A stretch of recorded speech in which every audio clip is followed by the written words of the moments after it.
Welcome to the Journeyman Cave, a podcast where we meet and chat with some of boxing's most seasoned road warriors, hosted by Mark Shakespeare and Chris Scarfe.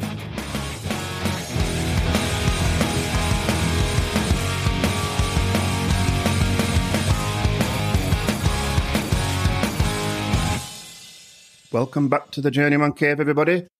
This is round 24, and with me, as always, my good friend Mr. Mark Shakespeare. How are you doing? Yeah, everything's going fine, mate. Yourself? Yeah, very good. We got a good one this week, and our first proper night out, weren't it? He came to Barnsley. Who we got? Yeah, we've got Alistair. What's his nickname? Burt. Warren. Brilliant guy. Yeah, he came and, on his birthday, of all days, spent it in Barnsley, talked to us for a bit, and we went out, didn't we? Yeah, we did. I took him to Witherspoons for his birthday dinner, didn't I? And obviously, me being a lightweight, only lasted till about 10 o'clock dinner. That's not bad, though. Yeah, I didn't think that was bad for me. I had a few pints, and Mrs. picked me up, didn't she? Hard on. Yeah, but he had a really good time, didn't he? And you know what? He might have had the most fights, Alistair, of anybody we've been in. But I wanted to get him in because I believe, out in his 45 fights that he had, his resume is unbelievable, some of the fighters he's been on with. Yeah, it is. Even I know that by looking at it. Yeah. And, you know, he had a great win against Marcus Morrison, which won no mean feat. He's been with some great guys like Brian Rose, and my favourite fighter at the moment, or follow, the only fighter I really follow who's not a journeyman, in Troy Williamson. And he's also been in as well with some current superstars now in the future. Shaquille Thompson from Sheffield, who Carl Sampson and that train with. Mark Jeffers, who I message from time to time on Facebook. And also Bradley Ray. Yeah. He's been in with all these guys, and when I saw his record, I had to contact him. Yeah. And I think you're one who thought, you taking the piss out of me, Mark. But no, great guy. Really enjoyed taking him out for a pint, didn't we? Yeah. And he speaks really well, and definitely a fighter who went for it every time. He wanted to go. Yeah, he did. He wasn't one who was going to cover up and just stand there. He wanted to have a go, and I think that's why he were in with so many good people. And I think maybe if he wasn't as good as he was going in with people, he'd have made a few more fights. Mm. But yeah, I'm really looking forward to this. A good interview, and I think the listener will really enjoy it. Definitely. Well, let's get him in then. Let's do it. So how are we going then, mate? Anyway? Yeah, sound, mate. So you don't miss it now you retire, mate? You're happy? I dreaded it because, you know, all my family and friends and everyone were like, oh, when are you going to pack? Because when you're not winning, yeah, people, they don't think it's good. But me, I just loved fighting. Like, a lot of fights I lost, I enjoyed a lot more than a lot of fights I won. You know, I was just doing what I loved to do, and I was getting paid for it. I used to say, like, I'll stop it when I stop enjoying it. It was lockdown what ended it for me. You know, start of lockdown, I was sort of, can't wait for gyms to open. I can't wait to fight again, you know. We got halfway through lockdown, and I thought, do you know what? It's not bad at all, actually. Life with no discipline. Eating what I want, drinking every week, you know. You just got used to that, you know, just chilling. A lot of people said that, don't they? They got into that lifestyle and they were quite... Lots of people ended up retiring. So I just sort of... Where I work, when I'd have my son, I'd be cooking his, like, turkey dinosaurs or whatever. Yeah. And cooking my steak and rice at him. And it were, you know what I mean? And then lockdown came and I thought, do you know what? I'll just join his diet. And I ain't come off it, mate. I'm eating, you know... Turkey dinosaurs and shit. And chicken Kievs. That's what I've discovered. I've like gone my whole life. Yeah, I only discovered them Me and our George can go through a pack of mini Kievs. Yeah, lovely, yeah, aren't they? 16 of them straight in. Yeah, 16? Ah, there's 16 in a pack, isn't there? I have two, mate. Do you? Two, yeah, and I've got a big appetite. Oh. Two, and I have a load of like chips or whatever, Wimbo or garlic bread. No, don't look bad on the weight, mate. They're definitely family natural. I just shaved because I get quite airy, and you know, sun's out now, and I want a tan. Like last year, I was working as a labourer, and I got a really good tan, and then I shaved, and you could see difference where, you know what I mean. I needed to top my tan up for like another week. Yeah, belly out, you know, way up. Yeah, but I don't look much different now. Shaved, I've like still got a couple of abs, like a bit. You know, if I tense, like. Me and all. Mini Kievs diet, innit? Burt and Matthews Mini Kievs. They should sponsor us maybe, shouldn't they? Yeah. Going forward. Well, I was about to go back to the beginning then. How did you get into boxing? Well, I watched it for years. My cousin used to lend me his tapes, Boxing Bedlam, Boxing Barmy. I used to watch them all. I had Eubanks and bed on them. I loved watching it, but I never really thought about doing it. And I had a mate, Fessel, who called. He used to go to the gym. We were at university, Huddersfield. I went along with him. And I just went on pads, and they were like, John Chapman, he was training. He said, "Oh, you've done this before?" I said, "No, I haven't." I said, because I'd watched it for, you know, you learn so much from watching. Yeah. You know, you remember like Tyson, you know, when he was with Cuss, he had that arc that he just studied fighters and watched and watched and watched. Yeah, I just started there. But I didn't have my first amateur fight till I was 17, going on 18. Yes, you were a late starter then, weren't you? Yeah. And I got to 21, and I'd had like 21 fights, and I thought, you know, amateurs were no good for me. It were too short. Like, you know, the end of 3 2-minute rounds, it's, you know, I was sort of getting warmed up towards the end, and they were like blowing out their asses and that. But, Pro game were for you then, mate, wasn't it? Definitely, yeah. A few people said that, haven't they? The pro games suited them so much better. But like I said, mate, 45 fights in total, pal. Yeah. That's not bad. It were good fun, mate. All good fun, like, yeah. Did you have some targets at 8th century? You want 50? I never thought about it. I just keep going till if it hadn't been for lockdown, I'm sure I would have. You could probably have got more. If it weren't for lockdown, mate, you'd probably... Yeah. I bet they've been on for a century, mate, because it'd just be a natural to you, wouldn't it, to carry on if it weren't for lockdown. Yeah, I think the thing is, though, the way I fought, I got hurt in every fight, you know, just my sort of... Yeah. I'd rather, you know, go out and... I've never been one of them that could just, you know... Like these journeymen that, you know, pop a jab and play safe and that. I'd rather just go out, guns blazing, just get knocked out and give it me all, you know. The cheap thing is with Alistair, that I've looked at that resume of the fights and there's got some absolute belters on it, mate. Yeah. And there weren't ones to get involved with, were there? So it's no wonder you got rocked a few times. Yeah, it were all good fun, mate. I loved it, yeah. I always say it to him, say it to everybody, and he should be proud of that record. Like you said, you started off quite well, didn't you? You went 6-0, didn't you, to start with? Yeah, that one, it was Kettner, won it on... that was your debut, wasn't it? Debut. He were a tough kid. I took it a week's notice, but I've been in gym months, you know, already. Yeah. Yeah, I went down there and I walked out and everyone's booing, you know, all places sold out for him, you know, they're all like, boo, boo, and it spurred me on that. I loved it, like, oh. They come out and do it, all place, Kettner, you know. Sparked him. Did you spark him or stoppage? It was 6 2-minute rounds. Yeah, I hit him with really hard shots, really catching him clean, you know, as well. I think they thought it would 4 round. It was 6 2s instead of 4 3s. And after 4, he walked back, and I think he thought it were over. They pulled him out after 4. Like his face were all cut and fucked. Yeah, he'd taken quite a beating, like. Oh, a good win then, mate. I bet that were a buzz. It was, mate, a week's notice as well. Wow, a week's notice? Yeah. Like I said, when everyone was cheering for other guy, it's sort of no pressure on me, you know what I mean? No. And to finish him off like that as well, not letting him come off his stool for 5th. Yeah. It was a good win, mate, wasn't it? Yeah. You had a couple of decent journeymen in that first bit as well, didn't you? I mean, Dean Walker gets mentioned a few times, twice, didn't you? Yeah, I had him twice. He I did well again. It was Pitter-patter, against them. It was just sort of a good display of skills and to look good against. As far as journeymen go, the best I'd say first Sky Show I ever boxed in my hometown as well at Huddersfield Sports Centre. Really tough. Matt Scriven. I've got him started here, mate. It had to be. Tough, wasn't he? Yeah. He don't really get stopped, does he? No, very rarely gets stopped, mate. Yeah. He might have been stopped about 10 or 11 times, and I think he did knock in 100. Yeah, it was tough, because I remember I went in with clean shots, everything in book, and I remember him, like, waving me in for more, so I give him some more, and then, you know, his gumshoe were flying out and shit, and, ref stopped it. But even when ref stopped it, he were complaining to ref. Yeah. But they were hard shots or anything where, you know... Sometimes they're too tough for their own good, aren't they? Yeah. At the end of the day, they don't really have for 28 days, do they? Yeah. Like the what? Yeah, that's the thing, yeah. But then obviously, can you remember fighting Davy Jones? Yeah, that was my second pro fight, that. Yeah. What do you reckon? Were you from Scunthorpe or something, were you? Or? Yeah, he was from Scunthorpe. Yeah. I boxed him at Colne. Yeah, I hit him with a hard shot. He got up though, and I didn't get the stoppage, but yeah.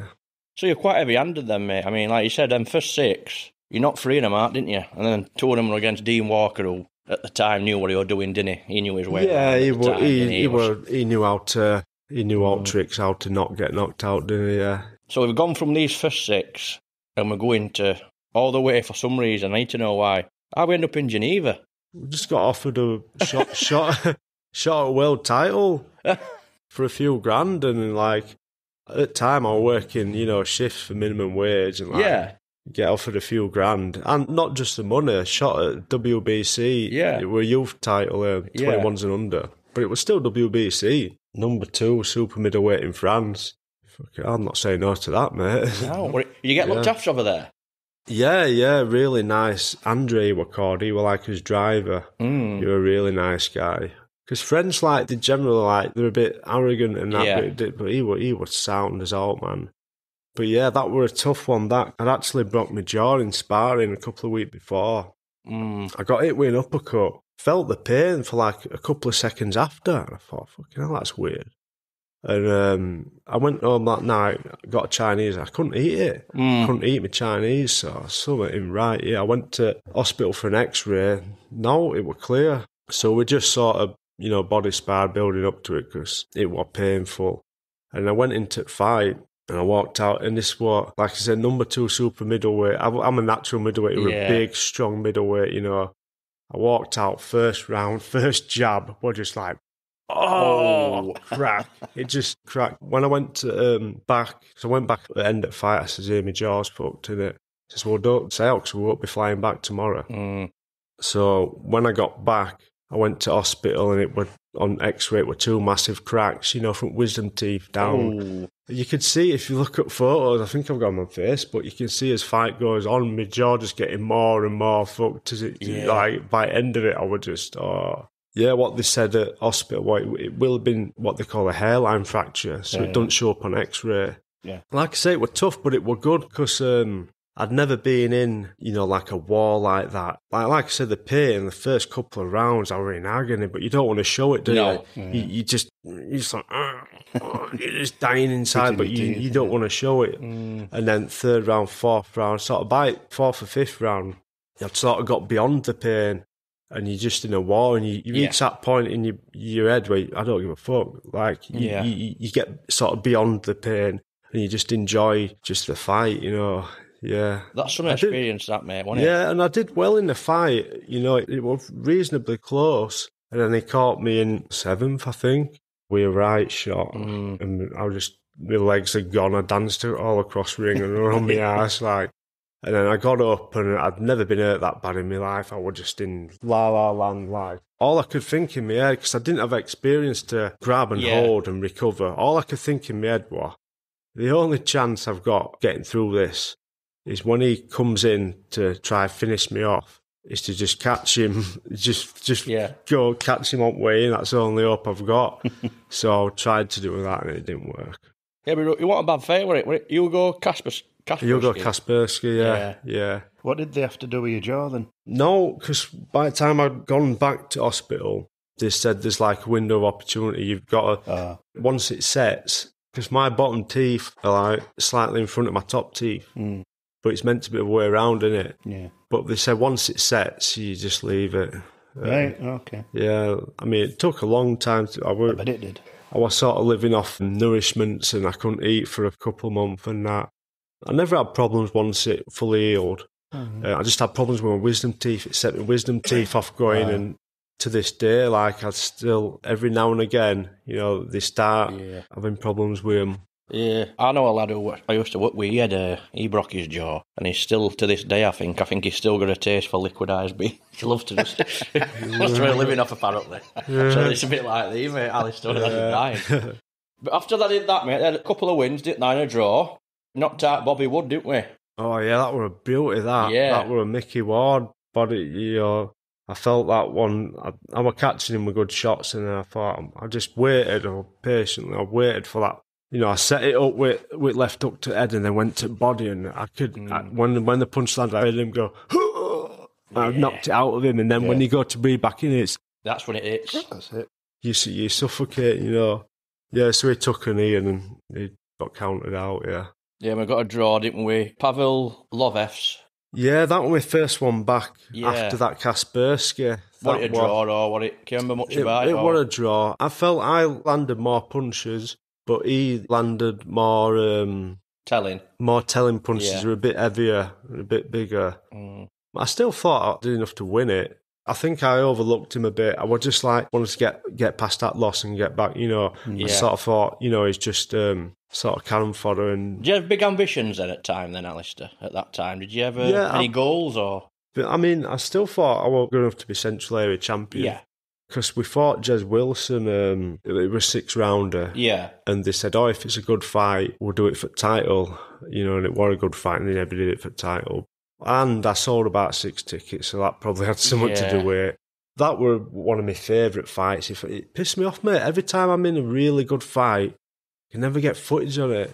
And then when I get chinned, it's live on Sky and it's on YouTube within a couple hours, But yeah, Jez Wilson, I remember going out first round. He hit hard punches. I can't remember which round it was. I got hurt, left hooked at body. And then it took me a while to recover from that. Or it might have been head first or body. But when I recovered, and he hurt me again with a left hook to head. Yeah. And he had a big first round, so he won first round big. But, I got through that, and then I come back and I won second round pretty big. And then third round were even. I think it was just a real good scrap. And then fourth round, I took over. I got that feeling, when you're taking over and fight's going your way, and I thought, I'm going to win this fight. And it were all going my way, and then boom, hit me with a left hook. And it just caught me clean, and my eye just split, and it was just, it were all in, it were a bad cut, and ref stopped it. That's a shame. But ref said he had me 1 round up when he stopped it. Right. But that was one of my most enjoyable fights. I really loved that one. Everyone's got one that sticks out, mate. Yeah, well, I've got a few, mate. We've got them all wrote down here, mate. Don't worry. Yeah. So we'll go back a little bit in career, like you said. We had these Bobby Wood KO and that. So after I'd been to Geneva, I dipped my toe back in shallow waters, and then, good God, mate, I just jumped into deep end it now and bopped in with John Ryder. Oh yeah, that were amazing. That was such a good fight. That again, couldn't get footage, mate. You couldn't get footage? Oh, I wish. I'm surprised about that. I would assume they'd be all on Riders. Yeah, I think because it were on that Matthew Hatton and Kell Brook undercard, wasn't it? Right. But I don't think it would televised. I think it were a floater, I think. But I remember Chris saying he'd been on to Matchroom and got a copy sent, but I think he said maybe his missus threw it out or something, or he got lost. I don't know. There must be a way to get him, somehow. Yeah, I'd love to get that fight. It was so memorable, like. Because that is some named. I felt proud doing. I think I only won a round and drew a round out of 8. But every round I were in his face, it were a war, you know what I mean? Yeah. I looked like I'd been in a car crash after, like... I didn't call it gorilla for out, though, did they? Yeah, well, I felt proud of that, because I remember reading, they're talking about him like he was Joe Fraser, like, this guy is knocking everyone out, is this, is that. His warring ain't going to last long, you know what I mean? 8 rounds later, I'm thinking, you know what I mean? And I'm in his face, but the skill level of Ryder, I'd say out of everybody... probably the best technically, because I would, like I said, toe-to-toe, because I'm never going to outbox him. Yeah. All the chance you got against these guys is to just fucking go at them and just go to war. And that's what I love to do, is just go to war. That's how I got my kicks, And at the end of the day, Alistair, to go 8 rounds with Ryder, toe-to-toe and and I was stood straight in front of, no gap between us, like just throwing shot after shot, combinations. And him just that little, them slips, he was so good at making you miss. Yeah. Stood straight in front of me for 8 rounds and I'd throw 5, 6, 7, 8 punches at him, might land 1 or 2 of them, Like my little talk earlier, and you said that's when you start to find the levels are going up, don't you? Yeah, that's when I realised, that's how many levels there are to boxing. Yeah, that's a cracking one to... Well, saying that, mate, Alistair, I'm going to go through a few more of these, mate, and... Like I said to you, I wasn't lying to you when I messaged you. I says, this record is an absolute peach, mate. I couldn't really leave many out when I was going through them, to be quite honest, when I wrote them down. Just before you do, though, I know you mentioned about tickets. How were you with ticket sales? I know you said you did 6 on that one, but... I did pretty well to start with. When I was boxing on home shows, I'd do maybe 70 or something. But I had a mate, Jimmy Chognowski, and he went in all pubs and he more or less rounded everyone up and... Burt Warren's Barmy Army. Nice. Oh, great. They used to sing all the songs, there's only one Burt Warren, And you wake up next morning, I remember, like, you know, fucking head, you know, because after a fight, you wake up with headache and you're fucked, and you've been on piss as well. You're hanging in bed and you've got that going round in your head. Yeah. There's only one. Yeah. But it's good that you shot a few tickets, mate. Yeah. Did you just slowly like die off? Yeah, well, when I sort of went on, boxed away from home, I think I took quite a few to fight when I fought Ryder on that at Sheffield Arena. But yeah, as it went on, and I think people had other stuff, and it's, you know, is what it is, isn't it? But funnily enough, it were a buzz fighting at home with all them people cheering for me, but really started to enjoy it a lot more on road, you know, when I were underdog, and when that's when I were in really hard fights. Because although it were a buzz, you know, everyone cheering for you and you fighting someone who you should beat, you know what I mean? I really got my kicks fighting them guys, them hard fights, them wars, them grueling. You know, that's what I love to do. Yeah. You know. And so you should, mate, like you said. And if I don't mention him, I'm sure he'll kill us. So we'll have to mention him. Wayne Reed. Really? Came at fate. Yeah, I remember I got hurt early. I don't know what he caught me with, but you know when you sort of seeing a bit of stars early in first round, and them stars never went throughout fight. They got better and got worse. I still don't think it should have been stopped, but it hit me with good shots. But he hurt me really. What round were it stopped? I think 6 or something. I'm not sure. Yeah, it weren't like middle round. I think it was 6 or something, if I remember right. Yeah, he hurt me with he was underrated at times for Wayne. He does laugh about himself and that. Yeah. But, you know, he wasn't a bad little fighter, were he? We fought twice in amateurs. Yeah, and he said that. I'd only had, you know, 3 or 4 fights, and then I fought him. Southpaw, innit? Just horrible, aren't they? Should be illegal, mate. Hey, come on, I'm a southpaw. Oh, I'm not fighting you, mate. But yeah, he won first one because he were a lot more experienced than I was. And then second one, I'd give it to him. I really got better of him. And then when we fought as pros, I was right confident going into it, thinking, oh, you know, I can definitely beat him, you know. And yeah, he hurt me with a bomb in, you know, one of them. I got rocked and I went back onto ropes, and it was a really hard shot. But I sort of felt like I got through it a bit. If ref were going to stop it then. Yeah. Don't stop it after then. I felt like I was fighting back. But still, I was badly hurt. And, so I'm still seeing stars after that first round then. Yeah, they sort of, it was kind of like, I've never had it like that again in my career, where they got better and and then they got worse as fight went on. But yeah, I suppose it's concussed or whatever. You know. You had a couple then, didn't you, like we had, and you had a couple of cuts, didn't you, against a decent fight in Luke Blackledge, didn't you? Oh, he fucking rubbed his head in my face, mate. Did he? Mate, it only went 2 rounds. Yeah, 2, yeah. He sort of had me on. I don't think it was. I don't know if it was intentional. I don't think it was, but yeah, I had me back to ropes, and he was sort of, you know, like Tyson, sort of bobbing and weaving. But while he were doing that, his head were in my face, him like nutting me. You know what I mean? And my eyes, just. I bet that were a decent night though, that one, mate, because you were a bad little fighter, wasn't it? It's a shame it ended the way it did, because I thought that would have been a really good fight. That one, and I felt it were a good fight up until them cuts happened. Yeah. And then you went another good lad who I like to message from time to time. You went in with David Brophy, didn't you, mate? Oh, yeah. That's Scotland, that one. Yeah, I remember that one, yeah. What do you reckon to David? Yeah, decent, all right. Yeah, pretty good, yeah. Decent career, didn't he? Didn't really bother me. Yeah, decent fighter. And obviously, so went from David, then we're going to have to mention him, aren't we? And I'm going to ask you the same and all. We had Chris Eubank Jr., didn't we? Oh, yeah, what a buzz that one, mate. Yeah, where was that then? 2 days' notice. Your 2 days' notice? Your call, Bethnal Green, nice. Yeah, I've got call, I just finished my shift, working at Bonmarsh. 10 o'clock Tuesday night, Chris rung me and said, they wanted to fight Chris Eubank. They wanted to be 11:10 on Friday. You know, and I was like 12:4. I've been back in gym for 4 weeks, but 4 weeks before that, I've been on piss in Tenerife for a week, you know, just drinking all day and all night for a week, you know. But yeah, I wouldn't say no to that, you know what I mean? Weight wasn't hard to lose because it was the day before weigh-in, so it was just a case of stopping drinking water. Right. You know, just drink it, swill it out and spit it out. You know, because like 60% of your body's water in it, so. And then a hot bath on a night, you can lose 2-3 pounds in a bath. It's just where discipline comes is when you get out of bath. And, you know, again, when I'd swill it out, I'd always let a little bit trickle down my throat, you know. Was it a good fight then, mate? I mean, I know he stopped retired, like, didn't he? So. Yeah, I would, surprisingly, he never hurt me.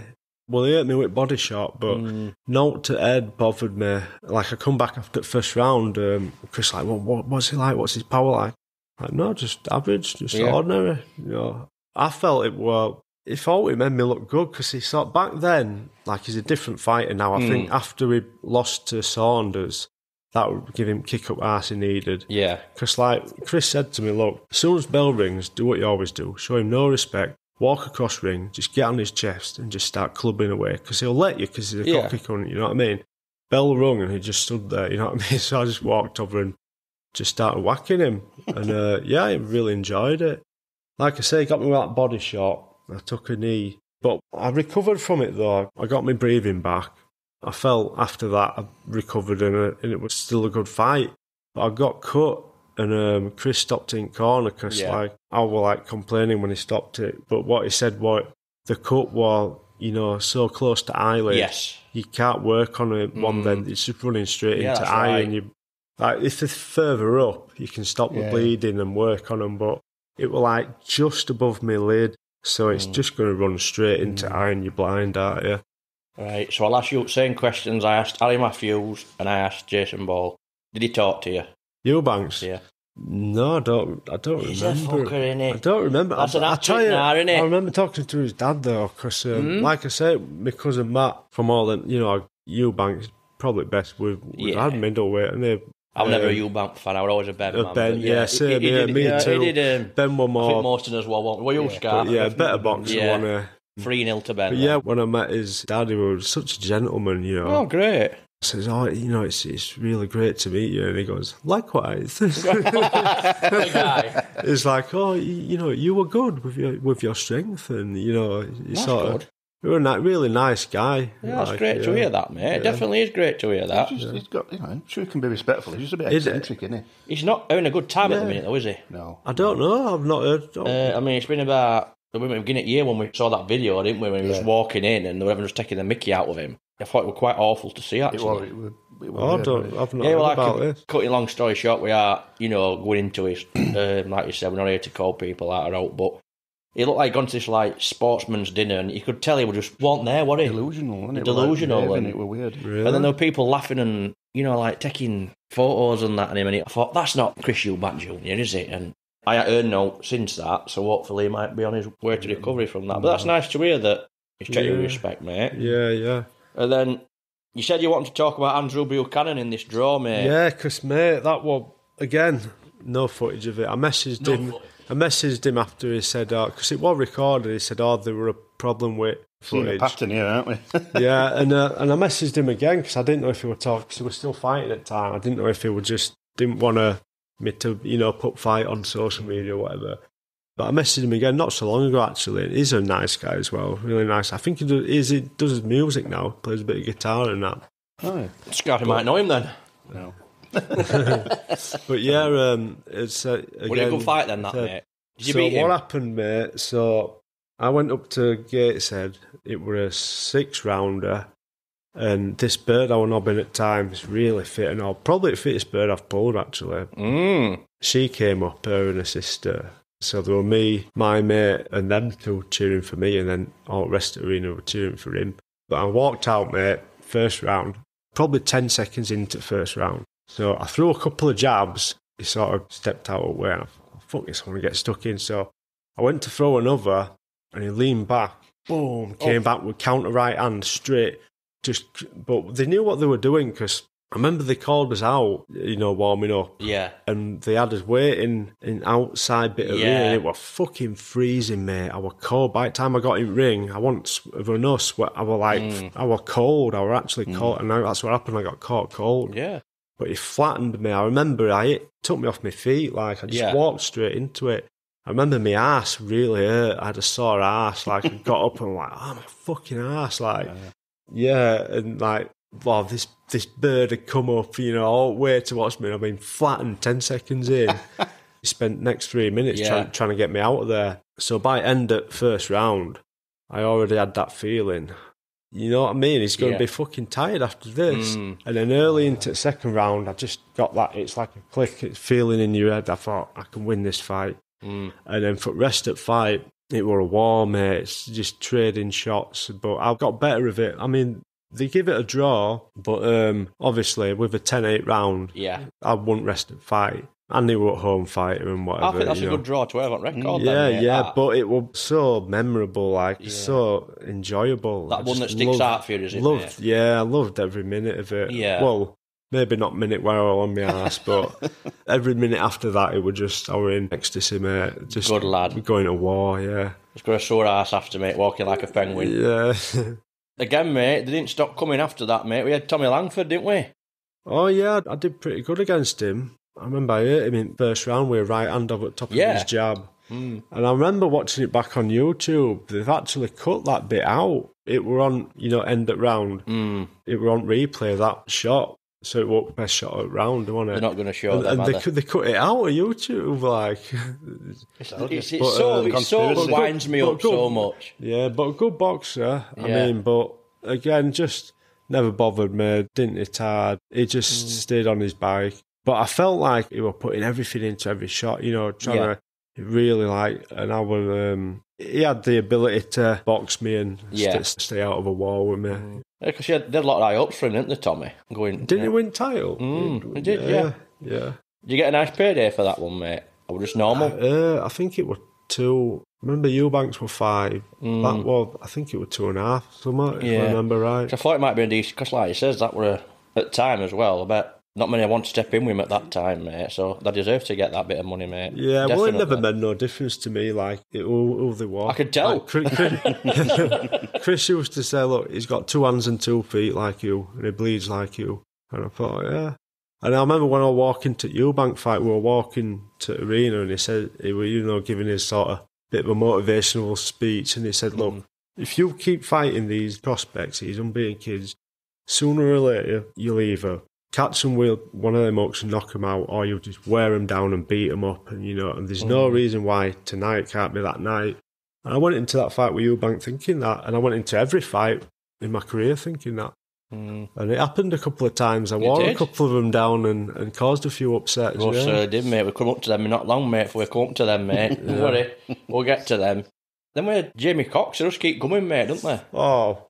Okay. Can we not talk about it? Come on, we need to. Mate, that's the only as if you've mentioned that. Like I say, I'm quite proud of it. Like, I were always in hard fights, good fights, even ones I lost. Like Ryder, or in fight, it was a good fight. I always come out of them fights with my head held high, even though I'd lost. I felt out the crowd had got a good fight, and I got my kicks, and it had been but Jamie Cox, that's the only time in my career, because he was a southpaw, when he were hitting me, he hit hard. But I think I was down like 10 seconds into that one. He hit me with a right hook, and it sort of round back at ear, and I just straight to my knees, just flattened me. And then I got up, and every time he hit me, I was thinking, fucking hell, these are hurting, these. And I couldn't, because of the southpaw thing, I couldn't see it shot. I couldn't, see it shots, and that ones that hurt you, ones you don't see, innit? Yeah. That's the only time in my entire career I felt a bit out of my depth. I felt, fucking hell, how the fuck do I deal with this? You know what I mean? Yeah, but he went on so much of an unbeaten run, didn't he, for ages, Jamie, didn't he? And then George Groves he went in with, and I'm not sure, am I? Yeah, Ryder beat him, didn't he? Ryder did him with a body shot. I don't know if it was George Grove who did him first, to put that first dough on it, to lose his O, I'm not sure. Yeah, I think... I'm not 100%. I think last one I saw, Ryder sort of... Didn't he finish him off? I think he did. Yeah, body shot, wasn't it? Yeah. That was surprising to me, because having fought them both, like I said, I went 8 solid rounds with Ryder, no problems, and with him I thought, fucking hell. So that were an interesting fight. I thought maybe...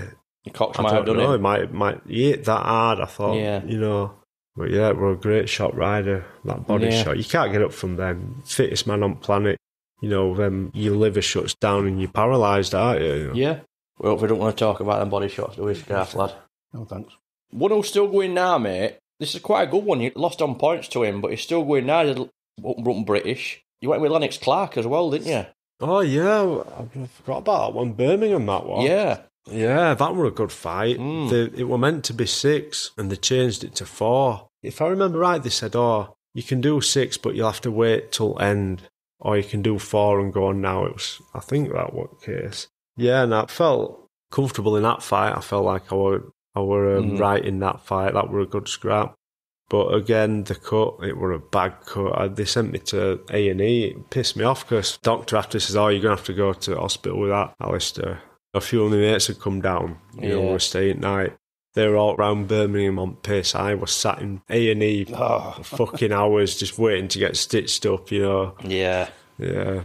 Scarfe will take the art to neat round Barnsley, mate. They'll not get stitched up to neat. They could, mate. Because all my mates have let me down, mate. My fucking birthday. No one's up for it, like. Oh, well, we'll look one after of my mates were going to today. come, but he's so skint, like, he just ended up, you know. It's tough, mate, at a minute, isn't it? It's bloody tough at times. Mate, I'm back with my mum and dad now, and I'm struggling. Yeah, it's so tough. how people do it, I don't know how people do it, like, bills and fucking, like, give me mum, like, 100 a week, you know what I mean? It's a tough old world for the old fat cats at the top taking it all, as far as I'm concerned. There's plenty of money out there that should be trickling down to the rest of us, but we're not going to political rant, mate. No, don't look into it, mate. No. When you look too deep, you just... Oh. That's one thing we don't do in it, Scarfe. Them rabbit holes. Yeah. Oh, there's plenty of them. Scarfe telling me about these rabbit holes and they give me a right laugh. Spend days on them. I thought that were good. Obviously, they lost to Lennox Clark, but I thought that were a good one on your record. And I'd say another friend of mine who I messaged quite a lot, and I messaged him this week, and he was full of praise for you, was Jack Armfield, mate. Oh, yeah, you were a good fighter, Jack. I remember sparring with him and Brian Rose as well back in the day, early in my career. Yeah, he's a good, well, I was going to say good little fighter, good big fighter. Yeah, he could dig, were he, couldn't he? Were he 6'2" or? Yeah, he could dig, couldn't he? It was one of them where I were in fight, I remember thinking, everything is hitting me where it's not bothering me. Yeah. I thought, really comfort. He's not hurting me, not doing out to me, these punches. And then halfway through, I don't remember what round it was, I got too comfortable and I got hurt, you know. Yeah, can't get complacent with people like Jack, mate, because I do like Jack. Good body puncher, wasn't it? Yeah. Yeah, good left hooked up body, yeah, brought it down well. But yeah, good little fighter. But we've put it down a few when we mentioned Jamie Cox and it upset there a bit. So it's only right we get this good winning, mate. We had a good points win against Miles Cash, didn't you? Yeah, ended his career, didn't Ended his career, mate. Oops. I looked on box wrecking, never boxed again after that. How could you after taking that bit? I mean, we were a good amateur, wasn't he? Yes, it was a big win. That was his first 6-rounder and all. I'd not won in 5 years. I'd gone 5 years of just warring, loss after loss, and then odd draw. 5 years of losses and draws, and then to get that win, and a win like that as well. It was such a good fight, because I remember walking out and it was opposite to what it was up at Newcastle. It was like a sauna down at York Hall. You know, you walking out, don't even have to warm up, sweat's dripping off you. It was summertime, I think it was like June or something. And I remember it being so hot, like, and I loved that, me. I loved them grueling fights. Where a lot of fighters, I think him, because I watched a couple of his fights. He'd had, you know, fights against Journeyman and where he'd, you know, been allowed to do what he wanted. I don't think he'd ever been in that grueling, that, you know, where sweat's flying, you know, that toe-to-toe shit. I remember Chris shouting in corner, "He's never been in this deep, Burt, go on," is it? You know, and all that, I think that psychologically was probably bothering him as well. Yeah. He didn't like how relentless I was. I remember he hurt me, really. So I walked out, first round, I won first round. And then second round, I thought I won second round. And then third round, I thought, you know, I felt very early. I thought early, probably first round, I got that feeling, I'm going to win this fight. I can win this fight, you know what I mean? And then third round, I just walked onto a bomb, you know, didn't see it, just walked straight onto a right hand, and my legs just went, I just did a dance, and I rocked onto ropes and that. He put a lot into trying to finish me off, but what I always did when I were hurt was I just fought my way through it, you know. And then I think that psychologically, you were like, fucking hell, I've hit this guy with my best shots and he's just walked through them and now he's just coming back harder. It took a bit of clearing my head, but I got through it and then I put it back on him. Yeah. Like I say, it was so hot. The sweat, you know, like sweat was flying everywhere. And yeah, I just felt I was giving it to him good. And then he got me again in fifth. I walked onto another. And I thought, oh, I've got this fight won. Don't stop it now, ref. Don't. Some refs, I've been stopped for less, like with Armfield. Yeah.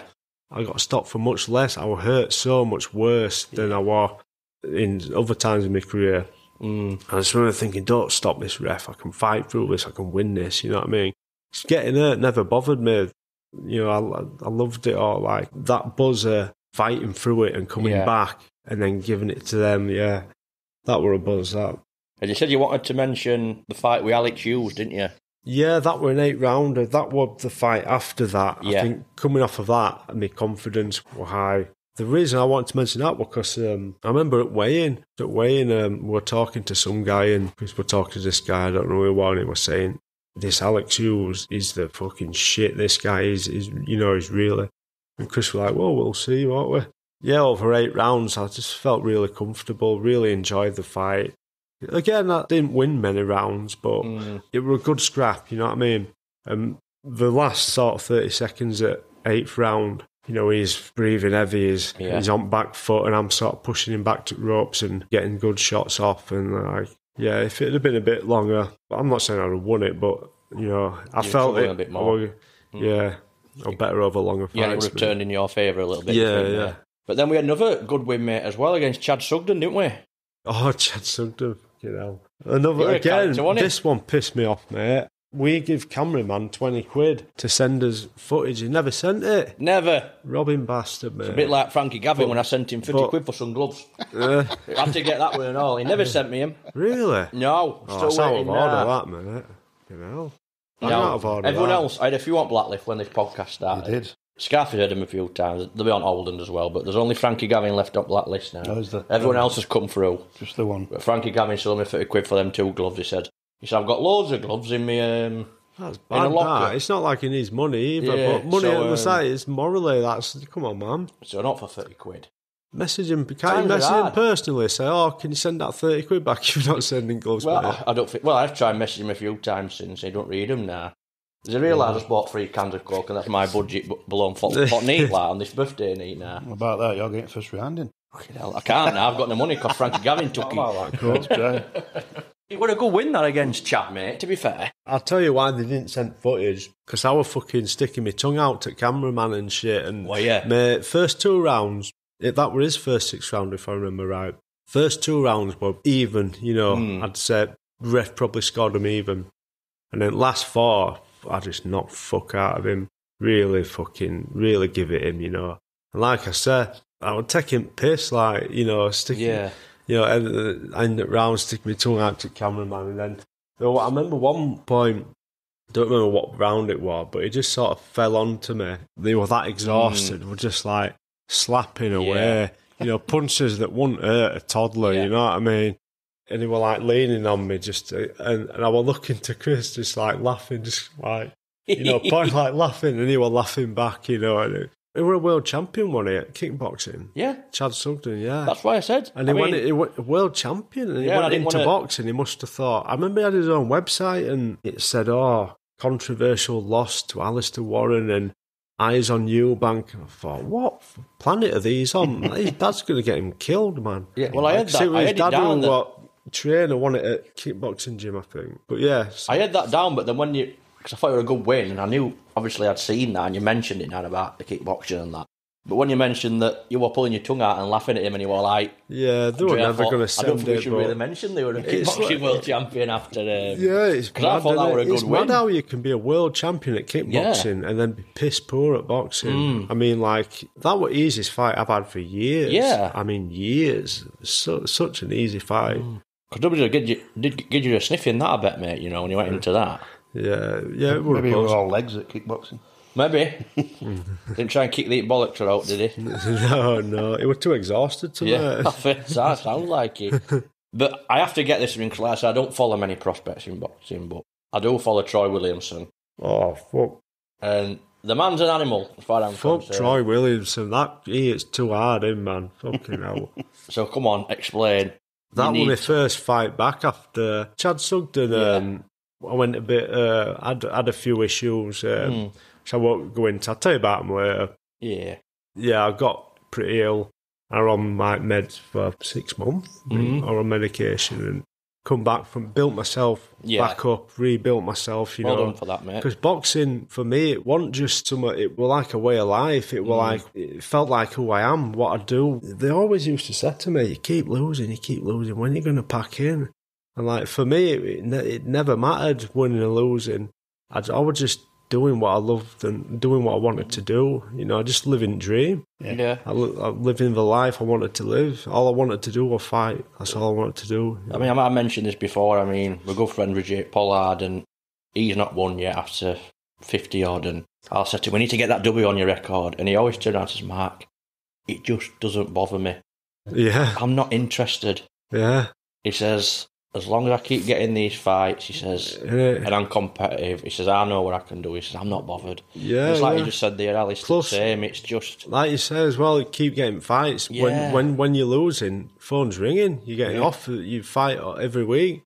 Whereas with me, well, he always got me fights, Chris. But I sort of painted my own hard road because you know, after your Riders and your Eubanks and your, even though I didn't win, I were an handful, and you know, them easy fights soon stopped. You know what I mean? We never got offered easy fights. Yeah. So you didn't answer my question about Troy Williams. Oh yeah, he just hit too hard. You're not going to get away with it. He were a good boxer as well. I messaged him last week. He were very heavy-handed. I think I might have only gone 2 rounds or something as well. Like I said, the first fight back after 6 months rebuilding myself, I just remember getting hit and just concussed, just dropped to my knees. Yeah. Fucking hell. So I got up, but I think ref stopped it, I think. So you were powerful then? Yeah, it just hit too hard, to be fair. Really, him and Lewis Crocker, probably only thought it's Lewis Crocker because his nickname's a crocodile, innit? So. But no, I like Lewis Crocker, he's a banger, and I like Troy Williamson. Is Troy Williamson champion now? Has he won a... He lost to... Was it British? Did he fight for British? Yeah, he lost to Kelly, is it? Didn't he win British title? Yes, he won British, He won British, yeah. I won you a lot of money on that, didn't I? Oh, with that one? Yeah. Not a lot of money, but I put a tenner on it. Well, it won me a bit of money. I was messaging that week, actually. He thought Ted Cheeseman fought British, didn't he? And I knew that were going to be an absolute barnstorm. And Troy was saying, I feel good about this, mate. He always said when he messaged me, I don't message him much, I'm not friends with him, I just message him casually, like, you know, as acquaintances. He said he was feeling good. When I says, let's hope we can get this done, he goes, I only think about winning, Mark. I don't think about losing, there's only wins coming. And I thought, not many stop Cheeseman. And I came on that night, I said to Scarfe and that, I said, I think he's going to stop him. I think he's going to be the one to stop Cheeseman. And it kept going on that fight, didn't it? And left it till about 10th or something, yeah. And it was an absolute aiming. I was sat at a gig checking my phone every 5 minutes going, is he done it? Is he done it? I thought, he's lost me some chuffing money, and then he did it in 10th, didn't he? He never bought me a arm for it, though, when I gave him the money. So I gave him a tip there. And because I like Ted Cheeseman as well, and he was tough. Who bet him on Channel 5? I think it might be Kelly, if I'm not mistaken, but if somebody beats one of my fighters, like, I refuse to watch Mayweather after he beat Corrales, and, you know, I get very bitter. Yeah. So that's why I don't remember these things. But Troy, he wanted to ask what best you fought, Troy said. Technically, I've got to say, probably John Ryder. Yeah. Because, like I say, I were toe-to-toe for 8 rounds, and being stood straight in front of someone, just throwing every shot you've got at them, and them just being able to... It was like he saw the shots before they come. He just make him miss and miss. And so technically, I'd say Ryder. Yeah, I think Scarfe would like Ryder as well. Definitely a Scarfe kind of fight. So we went after Troy, didn't we then? And you went in with Meat Cleaver, didn't you, twice? He stopped you twice, Jack Cullen. Yeah, he was very good. Were he too big for you, or were it just... It was just the speed of the shots, but good shots as well. Technically very good. Punches were good. I felt like I couldn't, no matter what I tried to do, when I tried to make it a war and get mine in, I couldn't put a dent on him, you know. Yeah. He was a really decent fighter, him. I would disagree with the stoppage. I mean, he hit me with a good shot. Yeah. I took a step back. It was a good shot. That's all. It was a good shot. You know what I mean? I didn't feel like I should have been stopped. But at the end of the day, ref's got a job to do, you know. He probably would have hit me with more, and eventually... He seems to have gone down that route, Jack, now, doesn't he? That he's a decent fighter, but he just don't want to say no, does he? Like I said, he's been in with people like Felix Cash and that since, and he took that... Is it Ukrainian coming through? Amateur? Meant to be shit-talked. And I think Jack Cullen took that fair. I think that Ukrainian stopped him in 2 in his last fight. I don't know his name. But I just think he just don't say no, Jack. Yeah, it's surprising that he's lost. I mean, they must be good guys he's losing I'm to. sure it's a Ukrainian guy, but like you said, I don't really follow that. Yeah, I expected him to go a long way, Cullen, yeah. And then, for me, this was your biggest win. I'm not saying it was for you, but you bet Marcus Morrison. I agree. Morrison, that is my best That is an win. absolute peach for me. That were a belt of that. Yeah. But again, couldn't get footage. But I Never? loved every minute, every single minute of that fight. I was just in ecstasy, mate. It was just a war. I mean, first round, because he'd lost to Jason Wellborn. Yeah. He beat him. And then they took me as a comeback fight. He must have looked at me and thought, all them losses and draws, fucking, I'll just blow this guy out, He come out first round, it felt like he threw 500 punches at me, just put everything into knocking me out. I couldn't even get many of my own shots off, if I remember right, because he was throwing that many. And I come back after the first round, Chris was buzzing. He was like, fucking, you've got 2-3 rounds of this maximum, and it's your fight. You know what I mean? And by the third round, he was like, because he's one of them big, muscular. Yeah. Big chest. He is, yeah. All that muscle, it takes a lot of feeding, doesn't it? It does. And he'd put fucking everything into trying to knock me out. First 3 rounds, and then from 4th round on, I just walked through it. He was like, I couldn't breathe, like gasping for air. I was just walking through him, just like getting all my shots off. I remember getting him back on ropes, and I was just throwing every shot I wanted, really. I remember Chris giving me bits of advice, like, when you get him on ropes, when you turn southpaw, that's working as well, so keep doing that, That I wonder, when I look on Box Rec sometimes, and when I saw yours, that made me smile, that. Yeah, it made me smile. Yeah. Because it's not often I would win a fight, but I didn't just win, I really won, and it was hometown, it was Middleton Arena, wasn't it? And they gave you it as well. So I remember the first 3 rounds, the whole roof were going off, screaming, and as the fight went on, it just got silenter and silent, and by the end of it, no one was saying no. It was just silent, me knocking fuck out. Silence is golden, mate. They knew, didn't they? Yeah. That was a cracking win there. Well done on that, mate. Yeah. He went on to be a world champion, didn't he? Yeah. I can remember looking and thinking, no matter how many world champion, whatever, you'll always have that loss to Alistair Warren. Correct. Who had, how many losses did he have on my record at the time? Probably 15 or 20. It was coming towards back end of your career, wasn't it? Yeah. That was later on, like way past my best or whatever. But yeah, but your experience showed you through, didn't it? From that first. But believe it or not, I went into that fight on no road work. I didn't do one run for that fight. I was always in gym, fit and training. Like Chris always used to say, I don't think running really gets you fit. It's, hitting bags and hitting your... like when I was young, I'd get up at 5:30 every day, never miss a day running, I still loved fighting, but I'd fallen out of love with everything you've got to do to be fit enough to fight, And then I think that was a turning point in my career. Because I beat Marcus Morrison on no road work, that was sort of, I don't really need to do road work, so... Then later on, it wasn't a good thing, because I remember I lost to that promoter's son. Oh, Hennessy? Yeah. He was wank, mate. If I'd have been in shape, if I'd have been on form, he couldn't have mixed it with me. No. And I lost to him. And I just wasn't fit enough, you know what I mean? But you said, Alistair, every fight at same, they always have that turning point when the younger just goes, or it becomes too hard, and, like you just said there, there's always a time when it's time to finish and end, isn't it? But after that Morrison, like you said, they went to me Brian Rose, didn't they, as well? Oh, yeah. I felt... What do you mean? No? Is this like... These are top fighters, mate. I forgot about these. These absolute feature fighters. Forgot about him. Yeah, Brian is a nice lad, isn't he? Yeah, he is. I used to spar with him as well back in day. And did you? Yeah, him and Jack. Really nice guy, isn't he? Over at Bobby Rimmer's gym. Yeah, nice lad is Brian. Yeah, again, same thing with Armfield. I remember thinking, this is easy, he's got no at middleweight, because he was good at light middle, wasn't he? But he's British champion. Oh, yeah. British champion, yeah. He was good at light middle. And tell you what, didn't he have a couple of world title attempts as well? I'm not sure. I know he went a long way, yeah. He did. But I remember fighting him at middleweight and just thinking, these fucking got he's nothing. Yeah. And then, I got too comfortable and he hurt me. Good lad. We went on points, that, didn't it? So you points, got through it. Yeah. No, he hurt me, but I'd come back and... When I say hurt, I don't mean like... Quality fighter. I get hurt in every fight I have, me, you know what I mean? That's just my way of fighting. It most certainly is, mate. Isn't it? Like I said, look at you now, mate. There's not many marks on you. Well, all them cuts, if you look close, I've had some beauties, some right. Oh, that's another one, actually. One to mention. Probably the biggest cut I've had that. Right above me, I don't think you can see it now, but I think it was 6 or 7 stitches against Alex Higgins. Yeah. I remember I was on my way to work. I was doing 2:10 shift. Chris rung me, said, someone's dropped out in London. $5,000 if you want it. Yeah. And I thought, am I going to go to work for 8 hours for minimum wage? Or am I going to go have a scrap and do something I love doing and get $5,000? You know what I mean? So I was fucking buzzing, like, yes, get me down there, man. That were an hard fight. But, he was a big, strong super middle fighting out me.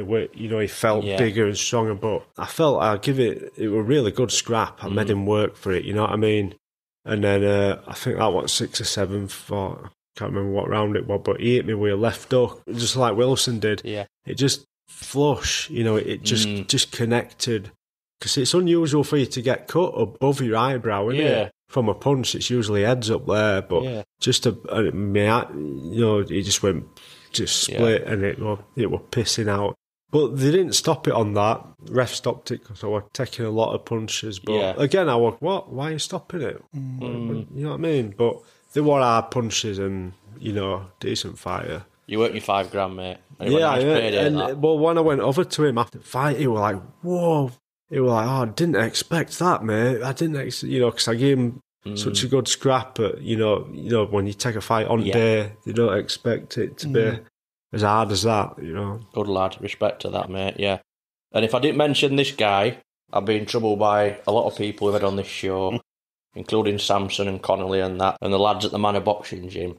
You went in with their big top prospect at the minute. You went in with Shaquille Thompson, didn't you? Oh, yeah. Yeah, he didn't bother me. I didn't think much to him. Not at all? I remember it was a Sky Show, wasn't it, yeah. He's they're expecting big things from him, He's tall. He beat me on points, didn't he? Yeah, is he big? Yeah. Yeah, he's really tall, isn't really big, but didn't hit hard. Didn't hit hard? And didn't bother. Again, one that if I were fitter, I would have done better. But I'm not saying I'd have beat him, I don't know. But I just feel like he'd want all that. I don't know. Well, he seems to be getting better as he goes along. I mean, he's a Sky now, isn't he? He's a Sammy boxer, isn't he? Yeah. But I went to Christmas Do when he was there, and he's definitely one of the tallest. Yeah, I remember he was fucking big. He's really... I remember it weighing that fucking size of this guy. But that were always a buzz for me. Yeah. Fighting, bigger and it's like... I suppose it looks better, doesn't it? Yeah. Because if you get beat by someone who's bigger, but if you get beat by someone who's little and... But it's not one thing I learned early in my career.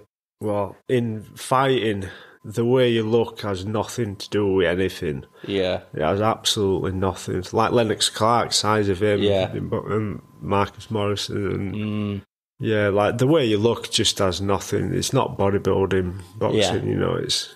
That's good to hear, mate. And they went on with another prospect as well. You got stopped by Bradley Ray. Oh, he tied him, yeah. Yeah, the Stingray, yeah. That were body shots, wasn't it? Yeah, I remember them. You don't forget. It's called the Sting, you don't forget them ones. The old Stingray. You can't breathe. You don't forget them. Yeah. Did he hit hard then? Yeah, he hit hard him. Yeah, he did it hard. Yeah, good fight as well. Seemed a nice guy as well. Yeah, he is. I think I actually bought a T-shirt off him. Actually a while back. Yeah. But I think he lost, didn't he, in his last fight? Did he? Yeah, I think he got beat. Yeah. So he's gone back to the drawing board, but I think that's another one. I think both of them, I think Thompson and Ray will see a lot more in the future. I think you'll be able to look back in a few years' time and say, I were in with them too. Yeah. I expect them both to be at least British level, minimum. Yeah, yeah. Well, when you said the guys like him, Bradley Ray and Cullen, when you said they lose, I'm thinking, fucking, who are they losing to? Like, how many levels are there to this game? You know what I mean? You're with me so many good ones, mate. And like I said, I think we'll see more of Thompson and Ray. And the guy who I message from time to time, who I do rate, and is still undefeated at the minute, I don't know if you know much about it, but Mark Jeffers. Stop you. Oh, that body shot, wasn't it? I haven't seen the footage. It's probably on YouTube. If I remember right, he was really good. I remember that was quite early, wasn't it, I think? Wasn't it? I went back to ropes, he threw a big overhand right, which sort of pushed my head back. and then he came back with a left hook to body, and it was just boom, one of them that, straight down, and I wasn't getting up from that, just one of them peaches that, like I say, you can have done a million sit-ups a day, but whatever. When you get it with a perfect shot that you don't see, it's the ones you don't see that do the damage, Yeah. Sometimes, like I says, if you don't get it to that body and it wins you, there's no way coming back. Yeah, I mean, the best one I think I've ever seen, the most unexpected one was when Mickey Ward, remember when he did Sanchez? Yes. I think he went number 1 ranked, and Mickey Ward were a punch bag for, I think, 6.5 rounds. Even commentators, I remember him saying, Roy Jones, and they were saying, this fight should be stopped. Yeah. This fight's, if I'd paid for this fight, I'd want half my money back. Yeah. And then Ward hit him with a good body shot, and the commentators are taking piss, and they're like, you don't know, maybe he'll turn it around. And then after he said that, boom, that liver shot, and he just dropped like a sack of spuds. That's all it takes. You count to 100, mate, he ain't getting up. Yeah. Absolute peak. And then going round towards the final ones, mate, closing out end of your career, mate, you went in with a guy who's quite well known. You went in with Jack Flatley, didn't you? Do you know much about it? Am I getting mixed up now? I think Flatley... Oh, no, that was one where I nearly shit me. That was one where I thought we were going to shit me, son. No, go on then, tell us about that one. Come on, fill us in. No, I will find day at fight, yeah. I'm glad I wrote him down now. Well, I've never had this in my career, yeah. But I'd not ate nothing different, so it didn't make sense to me why I'd fucking got this diarrhea, mate. Like, I was just, after weighing, I was at the toilet, and then and then I was back on the toilet again, and I was like, in the fight, like, I genuinely thought, like, my stomach was hurting, and, I remember thinking, like, am I going to fucking shit myself here? Am I going to, there's some... I don't know, it must have been like a bug or something. Yeah, it happens, doesn't it? But it happened, the way, like I said, day before I was fine, and it just on the day, like I said, I love being in fights, I love doing it. That was the only time in my career when I thought, is there any place else I'd rather be? And I thought, yeah, on the fucking toilet, mate. And I thought, I can't wait for this fight to end so I can just run to the fucking toilet. Yeah. Wow. And then we finish your career, mate. We'll go on to your final fight. Obviously, it were a loss, but we drew curtain down with Riven Wilson Bent, mate, didn't we? He was decent. Were he decent? Good way to go out, though, mate. Were you a good one to say you've been in with? Yeah, good way, because I felt I did all right.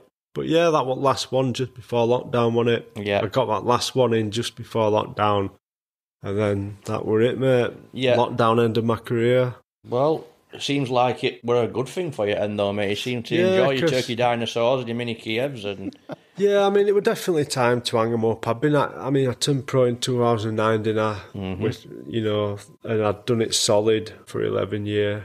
The only break I had was when I got ill, and it took 6 months to, build myself back up and get fit again and get my life back together. You should be proud you did that, mate. You've mentioned quite a lot in this episode, Chris. I'm guessing it's your trainer / manager. Chris Ashton, give him a shout out? Yeah, Chris. He trained and managed me from, I turned pro, signed with him in 2009. But we used to go up, now and again from amateur gym I were at and spar there and stuff and that. Because the gym I were at as an amateur wasn't a very good gym. I learned so much knowledge, Chris. Like, when I went to him, I learned a lot of things I should have learned by now as an amateur. A lot of just simple things like cutting ring off ring generalship and all that kind of thing. But yeah, it seems like he had your back. Yeah, he got me a lot of good fights and a lot of fun together. We loved training together, loved fighting. Yeah. So I'll have to get you back then, mate, sometime and bring Chris Ash down with you, eh? Oh, he'll have a few stories to tell. He's been in game a long time, hasn't he? We'll have to do it for your next birthday, mate, won't we? Yeah. We'll do it next year. I'll see what he says to it. I keep meaning to go see him and at gym. I'm just terrible at keeping in touch with people, I'm just terrible. Go and see him. I think he'll be. Yeah, I keep saying it. I want to get down there, but you finish work and you just want to fall asleep. I go to gym every day. Don't exercise anymore. Done enough for one lifetime. Like, I just go in the steam room and spar. Just go in after work because I don't get a shower in the morning. I get bus at 5 to 7 to go to work. Yeah. So I'll go to work and then finish work. Get my meditation in the steam room. and just chill out. Well, maybe we should invite Chris down to the steam room with you, mate, one time. That then you killed two birds with one stone, didn't you, mate? But it's been great to have you on, mate. It's been a pleasure to finally get you down here. Are we going to go out for a few beers now? I think we're going to go and check he's going to get drinks in. I usually do, mate. I probably haven't got most money, but I'm going to get that from nice more than me.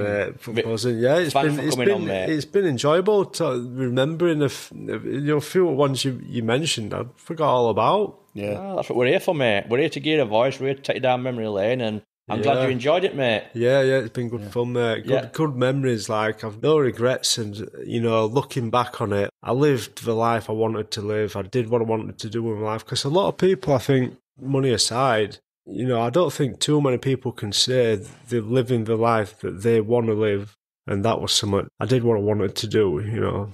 Well done, man. Credit for that, mate. Let's go and get a drink then, shall we, lads? I'm getting thirsty. Yeah. Let's go. Yeah. Thanks very much. Cheers, guys. All right.